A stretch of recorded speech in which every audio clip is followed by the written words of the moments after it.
On behalf of the whole team over at Diabetes Telecare, I want to wish all of you a very happy and blessed Advanced Eidul Adha. You know, it's such a wonderful time of celebration, family, and obviously tons of festive food. But if you're managing diabetes, you might honestly be looking at the upcoming feast with a little bit of anxiety. Well, you really don't have to.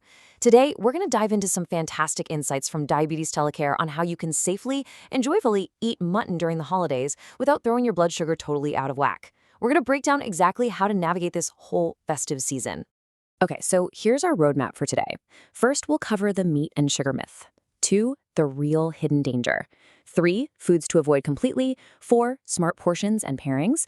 And 5, the safest cooking methods. Let's jump right in. Section 1, the meat and sugar myth. Addressing the elephant in the room. Let's tackle the absolute biggest misconception about diabetes and festive feasts. So, does red meat directly increase blood sugar? It is the question literally everyone asks, and honestly, it causes so much unnecessary panic. Like, if you sit down and eat a piece of red meat, is that going to instantly cause your blood sugar to spike? The answer is a firm, reassuring no. Seriously, don't tune out here because this is absolutely crucial. Whether you're eating meat from a goat, a sheep, a cow, or even a camel, the meat itself does not directly increase the sugar in your body. It's not like eating a piece of candy, right? See, the great myth is that the meat itself is the enemy of your blood sugar. But the reality, the actual issue is the high calorie and high fat content that almost always comes attached to that meat. It's the fat, not the meat, that's the real culprit disrupting your system. Let's look at exactly how this builds up. Section 2, the real hidden danger. Inside our bodies. So if the meat isn't the direct problem, what on earth is happening inside our bodies when we indulge? Let's walk through this biological chain reaction that trips so many of us up. Step 1, you eat a piece of fatty meat. Step 2, that high fat and calorie content enters your system, and it increases the overall fat in your body. Step 3, and here is the critical bottleneck. That excess fat actually disrupts your insulin's ability to do its job. It creates what we call insulin resistance. And step 4, because your insulin can't work properly due to all that fat, that is when your blood sugar levels finally spike. It's literally a domino effect. So the takeaway here is choosing the right meat. Mutton or goat meat is generally a better choice than beef because it naturally has less fat. But you still got to be smart about it. You have to select lean cuts. A perfect example is the dasi Jew, or the shoulder cut. By choosing cuts without that dangerous fatty layer, you're stopping that whole domino effect right at step 1. Section 3, foods to avoid completely. We are officially entering the red zone, focusing on those cultural favorites that pose the highest risk. I really want you to take a second and absorb this quote from consultant diabetologist Dr. Syed Bashir at Diabetes Telecare. It's a pretty stark warning. He says that if you're keeping the fat on the meat just for flavor, you are literally a danger to your whole family. Trimming away all visible fat isn't just a suggestion, it's an absolute necessity to prevent obesity and insulin resistance. And that brings us to the most dangerous category of all, organ meats. We all know that right after the sacrifice, the very first thing cooked is often galaji, the liver, but it has a massive, extreme fat content. Then there's magaz, or brain, which is just sky high in fat and cholesterol. Lungs and kidneys are also super common, but if you're dealing with diabetes, high blood pressure, or high uric acid, these organs are going to severely worsen your condition. So what's the ultimate rule with organ meats? Do not eat it. Do not eat it. Do not eat it. I know it's tough, right? It's deeply cultural, but your health has to come first.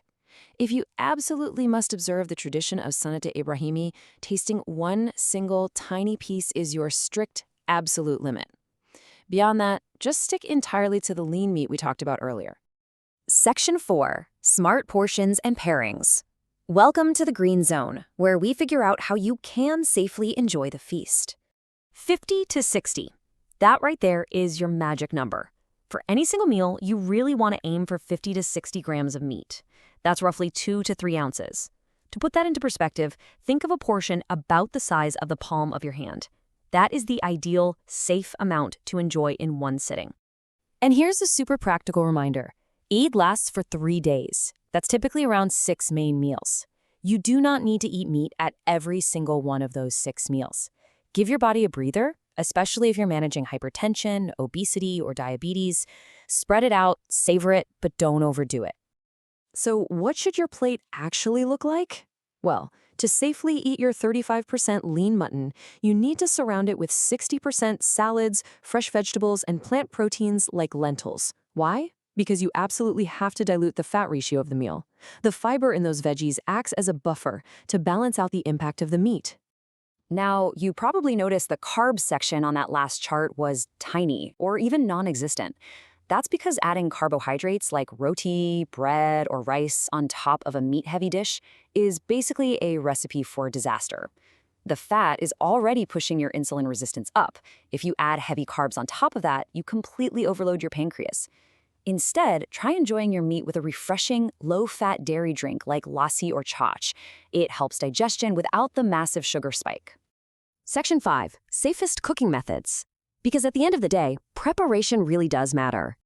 Remember, red meat already has its own natural fat content, even when you trim it well. Because of that, frying it in even more oil is a massive mistake that just multiplies the danger. Instead, you're going to want to opt to steam it, grill it, or maybe enjoy some oil-free barbecue. This keeps all that amazing flavor locked in without adding dangerous empty calories that will wreck your blood sugar. And that brings us to the end of our explainer. The amazing news here is that you absolutely can enjoy the festivities and the delicious food of Eid al-Adha. You just have to be a bit strategic. By trimming the fat, avoiding the organ meats, balancing your plate with veggies, and grilling instead of frying, you protect your health while still celebrating with the people you love. So my final question to you is, this festive season, will you make the choice to go lean and clean? I really encourage you to try out these steps. Thanks so much for joining me. Have a wonderful, healthy celebration, and we'll see you next time.